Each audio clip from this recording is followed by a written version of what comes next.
चलो दोस्तों शुरू करते हैं मनोचित्र कथा की चिराग का प्रेत। बहुत ही पुरानी कॉमिक्स है दोस्तों, ध्यान से सुनना, अच्छी कहानी है। ये इस सेट की कॉमिक्स हैं, देख सकते हैं आप।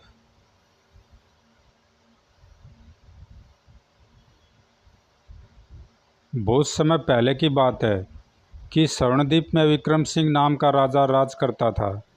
वह अपनी प्रजा को बच्चों की तरह प्यार करता था। एक साल पहले उसकी रानी की मृत्यु हो गई थी, जिससे उसकी कोई संतान नहीं थी।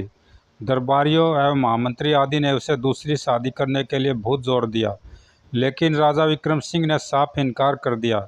शायद उन्हें पहली रानी से बहुत प्यार था। एक रात राजा विक्रम सिंह प्रजा का हालचाल जानने के लिए घोड़े पर सवार हो महल से बाहर निकला। हे भगवान, ऐसा दयालु वह सबके दुखों को अपना दुख समझने वाला राजा हर देश को दे।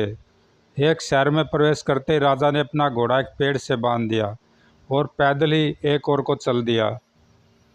शहर में जाकर राजा गली गली घूमने लगा। जब वह एक गली से गुजर रहा था तो उसे घर से किसी स्त्री की आवाज़ आती सुनाई दी। आहा, आज मैं बहुत खुश हूँ राधिका। ऐसा क्या हुआ सखी? वे दो घनिष्ठ सहेलियाँ थी।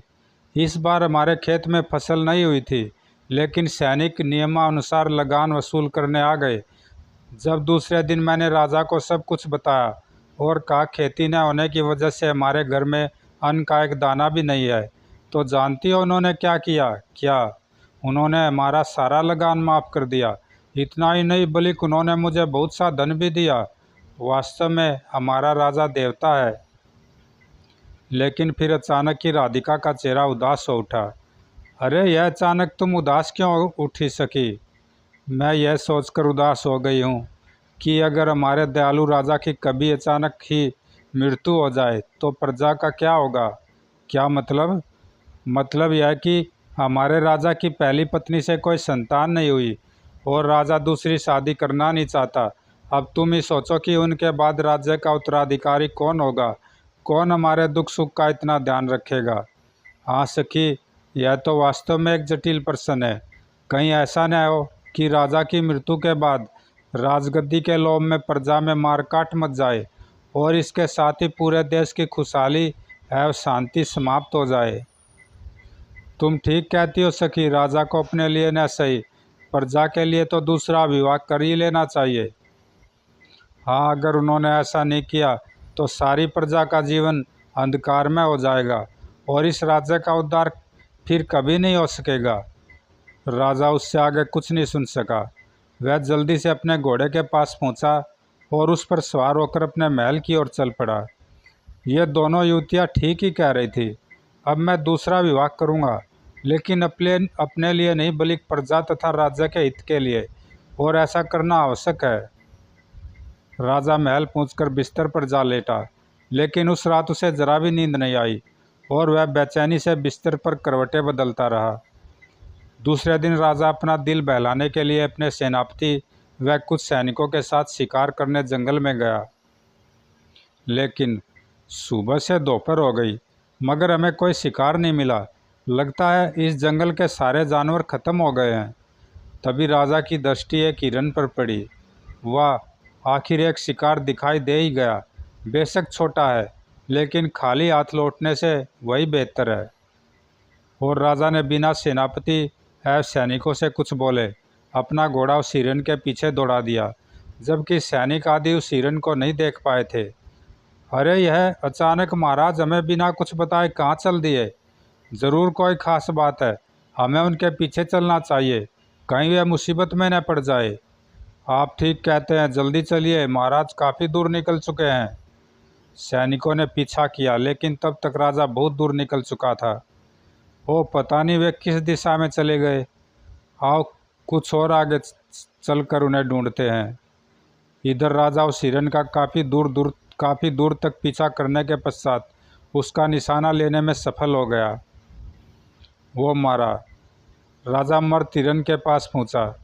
चलो, कुछ हाथ न लगने से यह कमज़ोर हिरन ही सही, अब इसे लेकर वापस लौट चलना चाहिए। तभी गुर्र गुर्र, वो लगता है आसपास ही कहीं कोई शेर छिपा है। लेकिन अभी वह संभल भी नहीं पा था कि गुर्र गुर्र उफ। पहले ही आक्रमण में शेर ने राजा के कंधे का एक बड़ा टुकड़ा नोच लिया। उफ, अगर इसे शिगरी न मारा गया तो यह मुझे जिंदा नहीं छोड़ेगा। गुर्र। अगले पल राजा ने म्यान से अपनी तलवार खींच ली और फिर शेर ने जैसे ही दोबारा उस पर आक्रमण किया, खचाक। पर मरते मरते भी शेर राजा के पैर का एक और टुकड़ा नोच चुका था। शेर तो मर गया, लेकिन साथ ही राजा भी इतनी बुरी तरह जख्मी हो चुका था कि वह अपने होशो-हवास पर काबू नहीं रख सका और मर्द शेर के पास ही बेहोश होकर लुढ़क गया। उधर जब काफ़ी खोजने के बावजूद भी सैनिक राजा को ढूंढ पाने में असफल रहे। पता नहीं महाराज कहाँ निकल गए, रात होने वाली है, अब हमारा यहाँ पर रुकना खतरे से खाली नहीं होगा, अतः हमें वापस लौट चलना चाहिए। यदि महाराज महल नहीं पहुँचे तो हम कल फिर यहाँ आकर उन्हें खोजेंगे। और वे सब सेनापति के कहने पर वापस लौट पड़े। इधर जंगल में ही एक साधु की झोपड़ी थी। उस झोपड़ी में साधु अपनी एक लड़की के साथ रहता था। वह नित्य प्रति उठकर पास ही के एक तालाब में स्नान करता था। रोज की तरह साधु आज भी अपनी झोपड़ी से निकला और तालाब की ओर चल दिया। तालाब में जाकर पहले वह नहाया, फिर उसने सूर्य देवता को जल चढ़ाया। तत्पश्चात अपने कमंडल में पानी भरकर वह फूलों की घाटी की ओर चल दिया। फूलों की घाटी पहुंचकर उसने बुझ से फूल तोड़कर कमंडल में डाले और अपनी झोपड़ी की ओर चल दिया। मार्ग में, हे भगवान, इस खतरनाक जंगल में वह कौन भागा पड़ा है? उसके निकट ही दो मर्त जानवर भी पड़े हैं। निकट पहुंचने पर, यह तो बुरी तरह जख्मी है। यदि जल्दी ही इसका उपचार नहीं किया गया तो यह मर जाएगा। साधु ने जल्दी से उसे कंधे पर डाला और अपनी झोपड़ी की ओर चल दिया।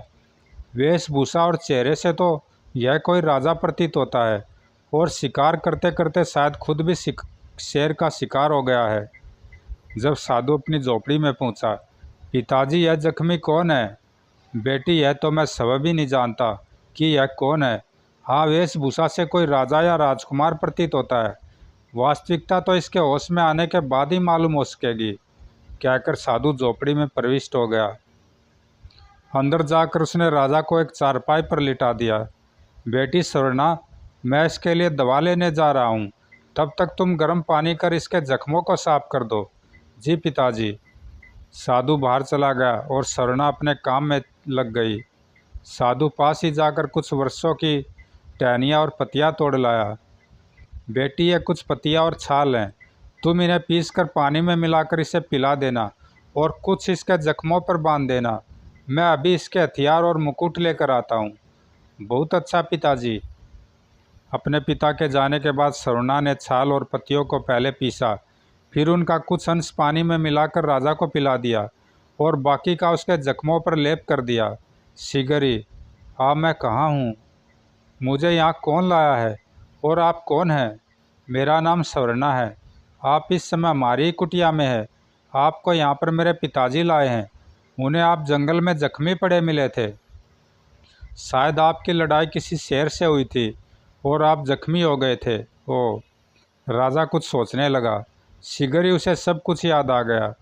हाँ, मेरी लड़ाई शेर से हुई थी और तभी शायद मैं जख्मी होकर बेहोश हो गया था। तभी साधु भी आ गया। लीजिए, पिताजी भी आ गए हैं। अब कैसे हो बेटे? ठीक हूँ बाबा, लेकिन अरे बेटा, तुम उठो नहीं, लेटे रहो, वरना तुम्हें तकलीफ़ होगी। जी बहुत अच्छा। जाओ बेटी, अब तुम नहा धो लो। जी पिताजी। स्वर्णा के जाने के बाद, अब बताओ बेटा, तुम कौन हो और कहाँ रहते हो? बाबा, मेरा नाम विक्रम सिंह है। और कहीं तुम स्वर्णद्वीप के राजा विक्रम सिंह तो नहीं? हाँ बाबा, मैं स्वर्णद्वीप का ही राजा हूँ। लेकिन बाबा, आप मुझे कैसे जानते हैं? यह बहुत लंबी कहानी है बेटा, फिर कभी बताऊँगा। अब तुम आराम करो। नहीं बाबा, मैं यह सब अभी मालूम करना चाहता हूँ। साधु ने पहले एक लंबी सांस खींची, फिर कहना शुरू किया। मैं तुम्हारे पड़ोसी राज्य का राजा जनक सिंह हूँ। क्या कहा, आप राजा हैं? हाँ, कभी राजा था, लेकिन अब तो अपना राजपाट छोड़कर इस जंगल में साधु का जीवन निर्वाह कर रहा हूँ। मैं कुछ समझा नहीं, आप पूरी बात बताएं बाबा। इस समय तो हमारे पड़ोसी देश का राजा उधम सिंह है। हाँ, इस समय तो वही मक्कार, गद्दार व फरेबी उस देश का राजा है, जबकि बहुत समय पहले उस राजगद्दी पर मैं बैठता था और उधम सिंह जो आज वहाँ का राजा है मेरा सेनापति था। साधु कहता चला गया। दरअसल वह पहले एक मामूली सैनिक था, लेकिन एक युद्ध में उसने बहुत बहादुरी दिखाई, तब मैंने उसे सिपाही से सेनापति बना दिया। उधम सिंह, तुम्हारी बहादुरी और वीरता के कारण आज से मैं तुम्हें सेनापति नियुक्त करता हूँ। मैं इस ओहदे को कभी बदनाम नहीं होने दूंगा महाराज। महाराज अमर रहे, महाराज की जय। सेनापति बनते ही वह अपनी औकात भूल गया और मेरी लड़की स्वर्णा पर प्रेम के डोरे डालने लगा। स्वर्णा, हम तुम्हें अपनी रानी बनाना चाहते हैं। क्या कहा पाजी? जिस थाली में खाते हो उसी में छेद करने की सोच रहे हो? ठहरो, मैं अभी जाकर पिताजी से कहती हूँ। तुम्हारा बूढ़ा पिता मेरा कुछ नहीं बिगाड़ सकता स्वर्णा। देख लेना, एक दिन वह मेरी कैद में होगा और तुम मेरी रानी बनोगी। हा हा। और मेरी बेटी घबरा कर वहाँ से भाग आई और उसने मुझसे शिकायत की। क्या कहा? उस नीच की यह मजाल कि तुमसे विवाह करने का सपन देखे। तुम चिंता मत करो बेटी, मैं उस गुस्ताख को उसकी गुस्ताखी की सज़ा अवश्य दूंगा। मेरा क्रोधित होना स्वाभाविक था, लेकिन मैंने जल्दबाजी से काम न लेकर अपने एक वफादार आदमी को उसके पीछे लगा दिया, क्योंकि मैं यह जानना चाहता था कि उस नीच ने इतनी बात किस आधार पर कही है। कुछ ही दिनों में मेरे उस वफादार आदमी ने मुझे बहुत ही रोमांचक भेदों से अवगत कराया। महाराज, सेनापति ने सारी सेना को अपने अधिकार में कर लिया है। वक्त पड़ने पर वे सेनापति के आदेश पर आपको कैद भी कर सकते हैं। इसके साथ साथ ही उस दुष्ट ने राज्य के कुछ उच्च अधिकारियों एवं मंत्रियों को भी अपनी ओर मिला लिया है। मेरे जासूस ने मुझे यह भी खबर दी कि सेनापति उस रात महल के पीछे उद्यान में कोई सभा करने वाला है। मैं वहाँ पहले से ही एक पेड़ पर जाकर बैठ गया। जब बहुत अंधेरा हो गया तो वास्तव में सेनापति बहुत से लोगों के साथ वहाँ पहुँचा। कल की रात एक अनोखी रात होगी। परसों की सुबह सूरज की किरणें एक नया संदेशा लेकर आएंगी। परसों गद्दी पर राजा के रूप में मैं सवै बैठा तुम लोगों को पुरस्कार वितरित कर रहा हूँगा। अतः हमने यह आवश्यक समझा कि आज तुम सभी को तुम्हारा काम समझा दिया जाए। अपनी बात कहते हुए वह एक क्षण को रुका और अपने सामने बैठे एक सैनिक की ओर देखकर बोला, सूरज सिंह, कल से तुम्हारी सेवाएं महाराज के निजी कक्ष पर प्रहरी के रूप में शुरू होगी। कल रात तुम्हारे पास कुछ सैनिक पहुंचेंगे। तुम किसी तरह महाराज का कक्ष खुलवाना। फिर जैसे वे कक्ष खोले वैसे ही तुम अपनी तलवार महाराज के पेट में घुसेड़ देना। मैं समझ गया हुजूर, लेकिन उसके बाद लाश का क्या किया जाएगा? वह व्यवस्था मैं कर लूँगा। तुम्हें सिर्फ महाराज का कत्ल करना है। क्या राजकुमारी स्वर्णा का भी कत्ल करना है? नहीं, ऐसी गलती भूल कर भी मत कर बैठना। राजकुमारी के मरने का मतलब है मेरे अरमानों का कत्ल होना, जबकि राजकुमारी के जिंदा रहने से मैं एक तीर से दो शिकार करूँगा, जिससे कोई भी हमारे ऊपर शक नहीं कर सकेगा कि यह सब मैंने किया है। वह कैसे हुजूर? मैंने एक कागज़ पर राजा की वसीयत तैयार करा ली है। बस अब उनकी शाही अंगूठी के निशान की ज़रूरत है, जो उसकी मौत के बाद उन कागज़ों पर ले लिए जाएंगे। उस वसीयत पर स्पष्ट लिखा है कि राजकुमारी का विवाह मेरे साथ होगा और उनके बाद इस राजगद्दी का मालिक भी मैं बनूंगा। इस तरह एक तीर से दो शिकार हो जाएंगे, अर्थात राजकुमारी भी मेरी हो जाएगी और राजगद्दी भी, और हम पर कोई शक भी नहीं करेगा। कहो, कैसी है मेरी योजना? महाराज की जय। हमारे महाराज जिंदाबाद। और इस तरह मेरी मौत की योजना बनाकर वे चले गए। मैं वर्ष से नीचे उतरा। कहीं मुझे किसी ने देख लिया तो मेरी मौत निश्चित है। जल्दी से महल के भीतर पहुंचूं। महल पहुंचकर सबसे पहले मैंने अपने वफादार जासूस भूपत सिंह को बुलाया और उसे सारी बातें कह सुनाई। भूपत सिंह, अब हमें पूरा विश्वास हो गया है कि हमारी सारी सैन्य शक्ति सेनापति उधम सिंह के हाथ में है और हमारी ज़िंदगी को खतरा है। अब तो हमारी और हमारी बेटी की ज़िंदगी एक ही तरीके से बच सकती है कि हम यहाँ से तुरंत निकल भागे। लेकिन मुश्किल तो यह है कि क्या उधम सिंह के आदमी हमें महल से बाहर निकलने देंगे? महाराज, आप चिंता न करें। मैंने जीवन भर आपका नमक खाया है आपको महल से बाहर निकालने की जिम्मेदारी मेरी रही। आप तो बस यहाँ से चलने की तैयारी करें। हम बिल्कुल तैयार हैं। वह दीवार की ओर बढ़ा और उसने दीवार पर लगी एक तस्वीर को जैसे ही बाईं ओर घुमाया। घर घर। महाराज, यह दरवाज़ा आपके पिताजी ने बनवाया था। इस द्वार का रहस्य मेरे अलावा और कोई नहीं जानता। यह मार्ग जंगल में जाकर खुलता है। वहाँ पूछकर आप सुविधा अनुसार जहाँ चाहे जा सकते हैं। हम जल्दी से उसमें समा गए और योजना अनुसार वह दरवाज़ा भूपत सिंह ने पुनः बंद कर दिया और फिर सुरंग के रास्ते से हम यहाँ आ पहुँचे। और तब से मैं साधु का जीवन व्यतीत कर रहा हूँ। लेकिन मैं जानता हूँ उधम सिंह के आदमी आज भी कुत्ते की तरह हमारी गंध सूंघते फिर रहे होंगे। क्या आप अपने शत्रु से बदला नहीं लेना चाहते? बदला कौन नहीं लेना चाहेगा, मगर मैं अकेला उसका बिगाड़ ही क्या सकता हूँ। फिर अब तो मैं यहाँ भी सुरक्षित नहीं हूँ। वह कैसे? तुमने सुना होगा यहाँ से बहुत दूर एक नगर है, रूपनगर। आज जानता हूँ और यह भी जानता हूँ कि वहाँ पर एक बहुत बड़े जादूगर का राज है। हाँ, वही सुनने में आया है कि उधम सिंह ने उसकी ओर दोस्ती का हाथ बढ़ाया है और उस जादूगर से कहा है कि वह मेरा पता लगाए। जादूगर इस शर्त पर तैयार हुआ है कि वह मेरी बेटी स्वर्णा को अपनी पत्नी बनाएगा तथा मुझे उसके हाथों सौंप देगा। ओह! कुछ सोचने के बाद विक्रम सिंह बोला, बाबा, अगर सचमुच उसने जादूगर की मदद ली है तो फिर आपका यहाँ छिपा रहना संभव नहीं है।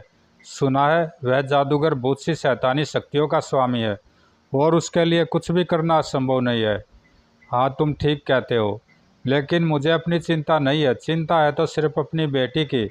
मेरी समझ में नहीं आता कि मैं अपनी बेटी को उस जादूगर के चंगुल से कैसे बचाऊं। अब तो मेरे पास एक ही रास्ता है। वह क्या बाबा? किसी तरह स्वर्णा का विवाह कर दूं, लेकिन ऐसी स्थिति में तो यह भी संभव नहीं हो सकता। भला इस जंगल में उसके लिए योग्य वर कहाँ से ढूंढ कर लाऊंगा? राजा विक्रम सिंह तो स्वर्णा की सुंदरता पर पहले से ही मोहित था, अतः उसने साधु से अपने मन की बात कह दी। बाबा, यदि आप उचित समझे तो मैं स्वर्णा से विवाह करने के लिए तैयार हूँ। क्या तुम सच कह रहे हो बेटा? हाँ, मुझे आपकी बेटी बहुत पसंद है। ईश्वर का लाख लाख धन्यवाद। मेरे सर से एक बड़ा बोझ उतर गया। बेटा, तुम्हारे अच्छे होते ही मैं ईश्वर के सामने तुम्हारा और स्वर्णा का विवाह कर दूंगा। ठीक है, जैसा आप उचित समझे। और राजा के स्वस्थ होते ही, मैं तुम्हें अपनी धर्मपत्नी स्वीकार करता हूँ स्वर्णा। मैं भी ईश्वर को साक्षी मानकर आपको अपना पति स्वीकार करती हूँ महाराज। लेकिन अभी वे जयमाला डाल कर हटे ही थे कि उन्हें बाहर से एक भयानक आवाज़ आती सुनाई दी। सूं सूं सूं। वो यह भयानक आवाज़ कैसी?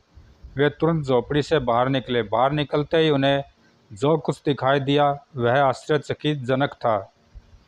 जब वह सिंहासन कुछ निकट पहुंचा तो साधु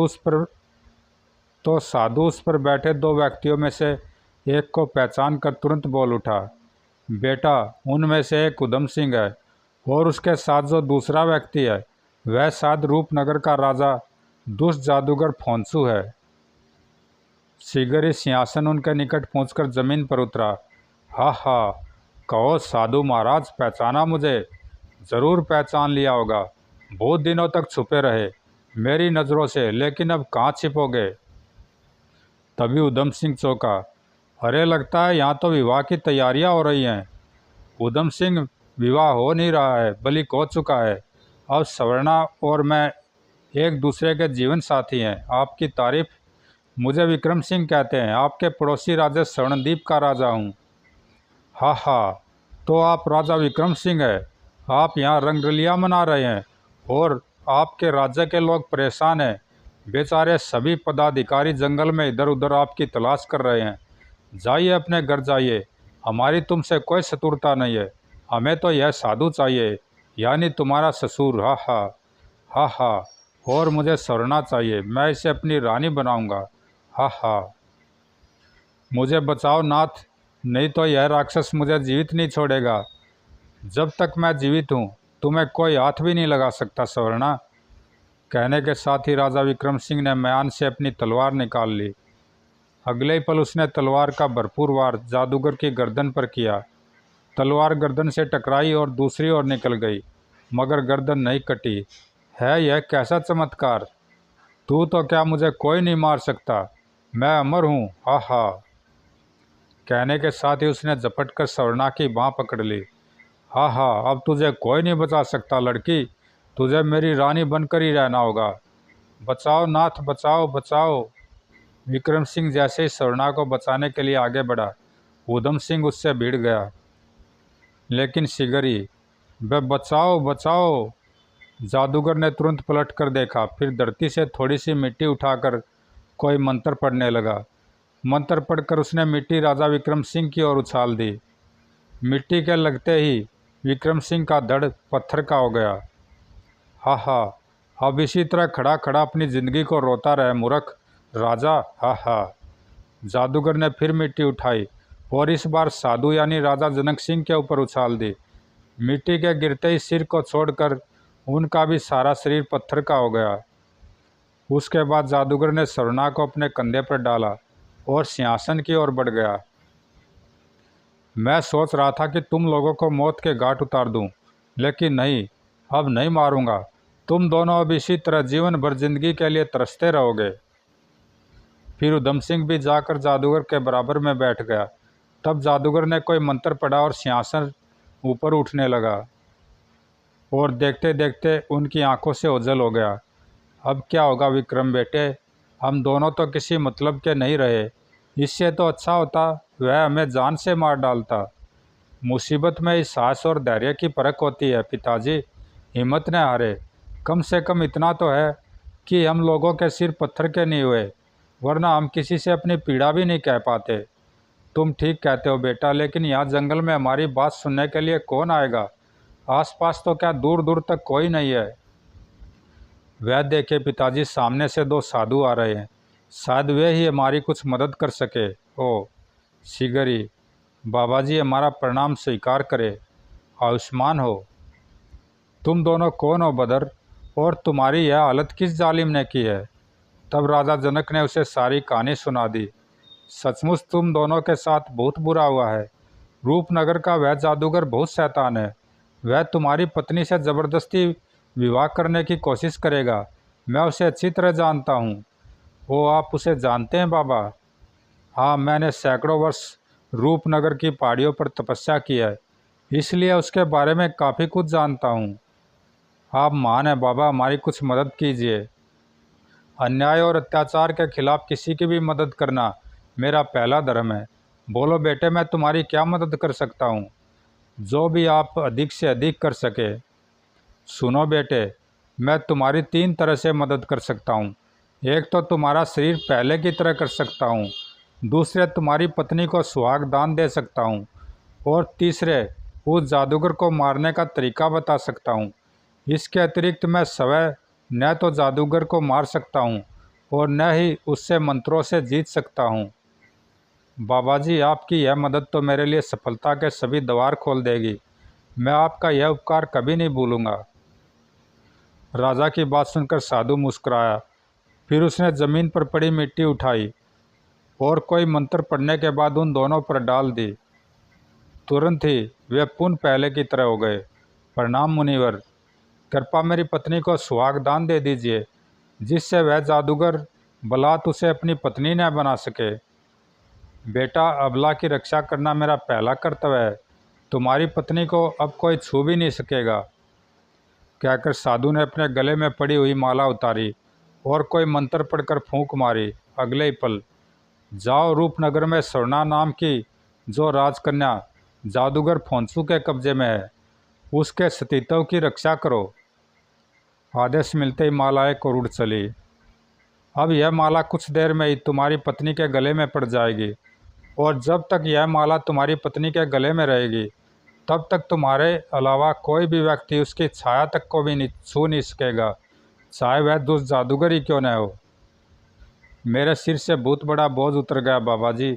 अब मैं आराम से जादूगर को मारने का प्रयत्न कर सकूंगा। अतः आपसे मेरी प्रार्थना है कि जादूगर किस प्रकार मर सकेगा और उसकी मौत का क्या रहस्य है, इस संबंध में भी मुझे बताने की कृपा करे। राजा की बात सुनकर साधु बोला, वह जादूगर कुछ ही दिन मेरे साथ रहा है। पहले हम एक ही गुरु के चेले थे और रूपनगर की पहाड़ियों पर तपस्या करते थे। गुरुजी हमें समय समय पर निर्देश देते रहते थे, लेकिन जादूगर फोंसू सचमुच शैतान का रूप था।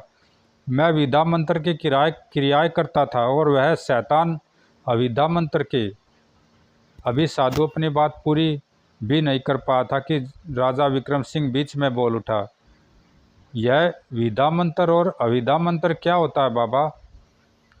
बेटा, विद्या मंत्र और अविद्या मंत्र दो अलग अलग तरह की क्रियाएं हैं, विधाएं हैं।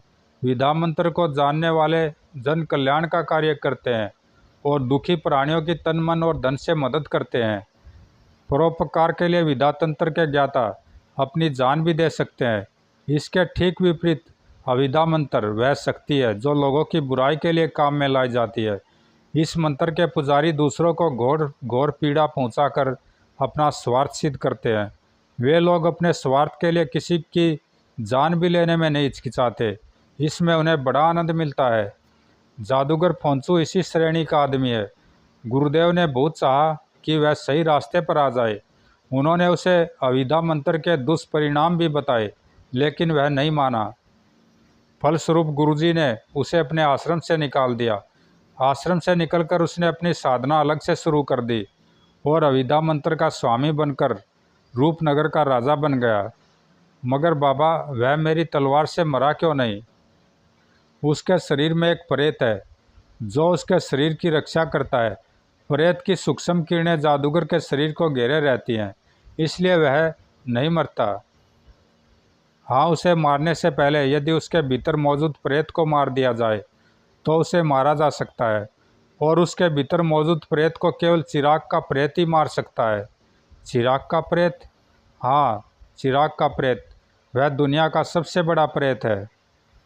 केवल वह ही उसे परास्त कर सकता है।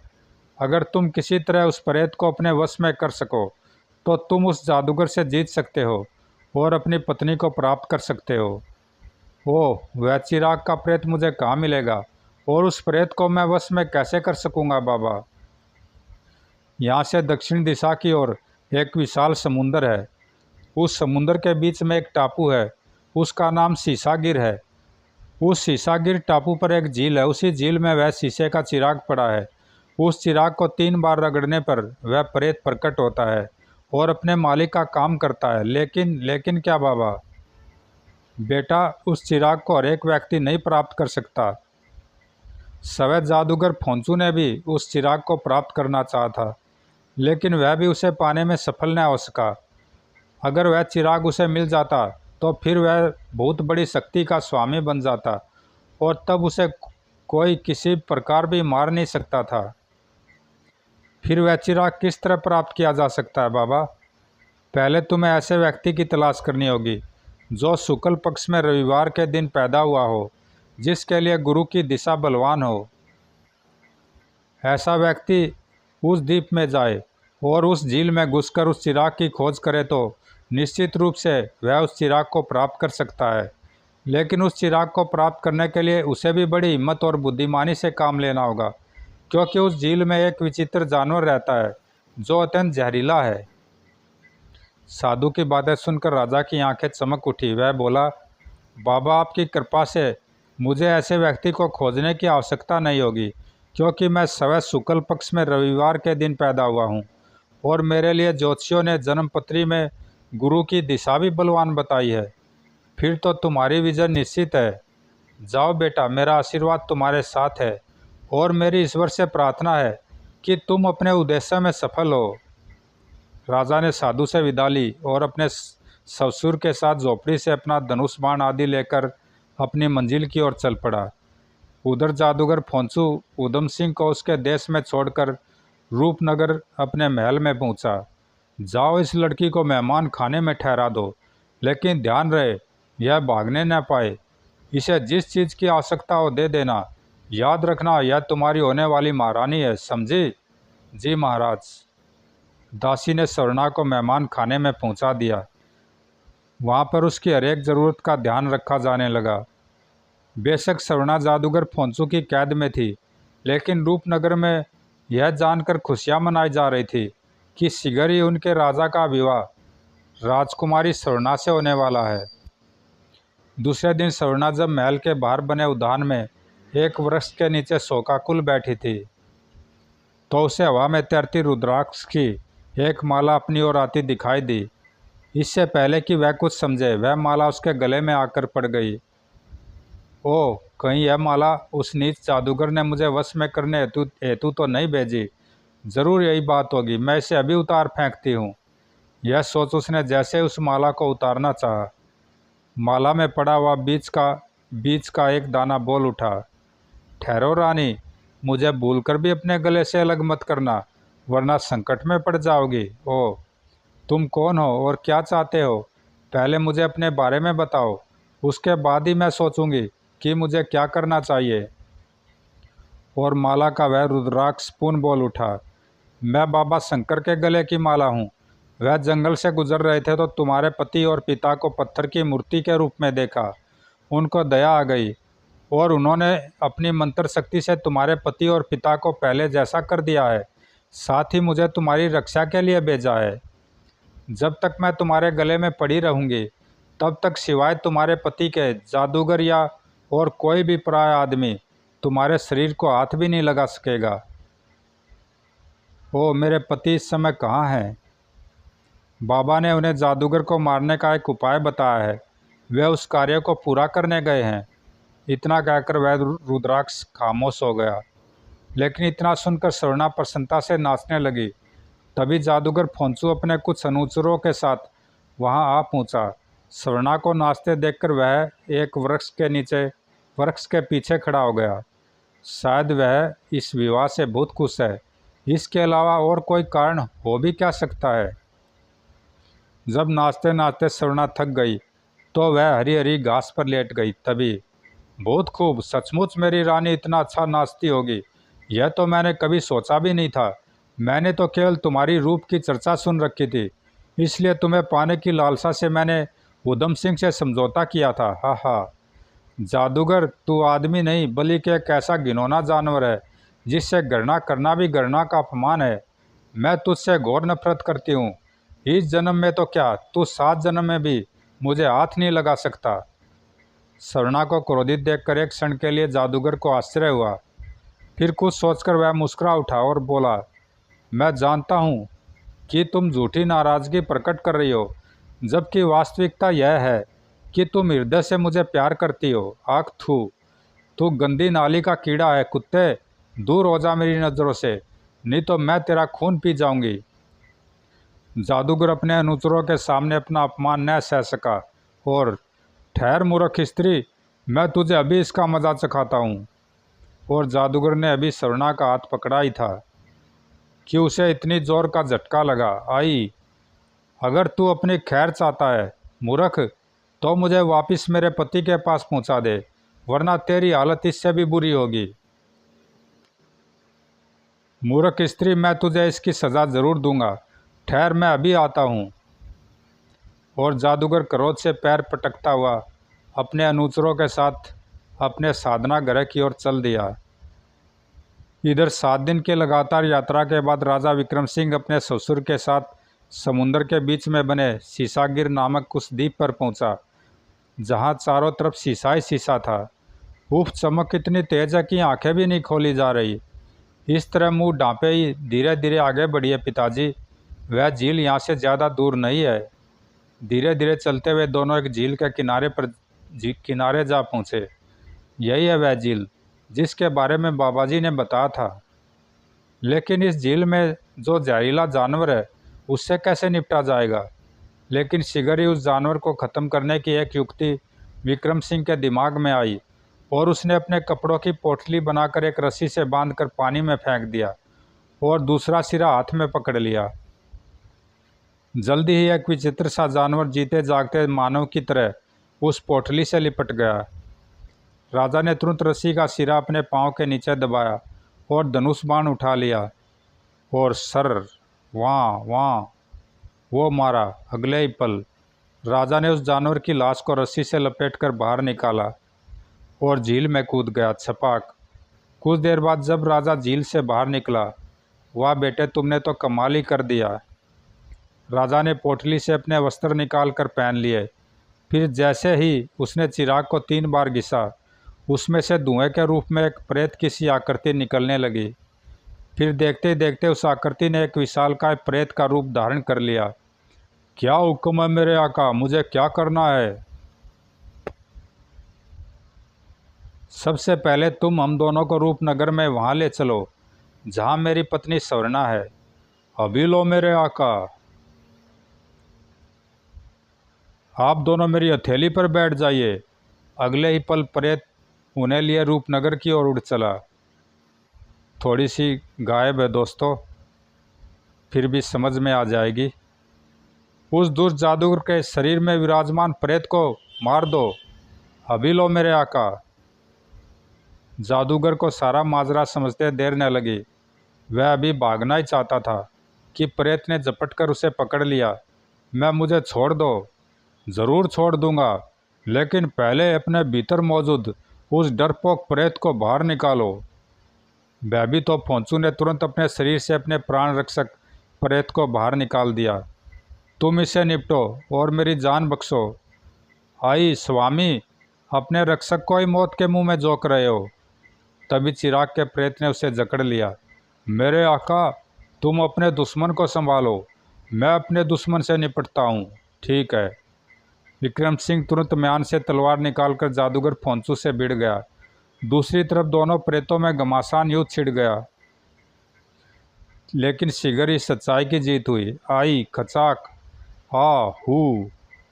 इस तरह जादूगर फोंचू के प्रेत के साथ साथ उसका भी हमेशा हमेशा के लिए खात्मा हो गया। अब मेरे लिए क्या आज्ञा मेरे आका? हम दोनों को तुरंत स्वर्णद्वीप पहुंचाओ, वहाँ सब हमारी राह देख रहे होंगे।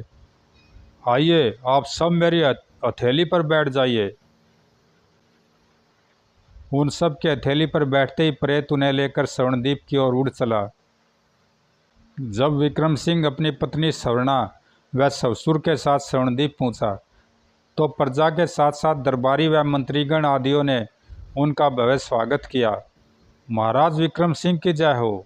महाराज अमर रहे। आप कहाँ चले गए थे महाराज? हमने आपकी तलाश में जंगल और आसपास के क्षेत्र का कोना कोना छान मारा था, लेकिन आप कहीं नहीं मिले। तब राजा विक्रम सिंह ने सारी आप बीती उन्हें कह सुनाई। यह जानकर कि राजा ने विवाह कर लिया है, प्रजा में खुशी की लहर दौड़ गई।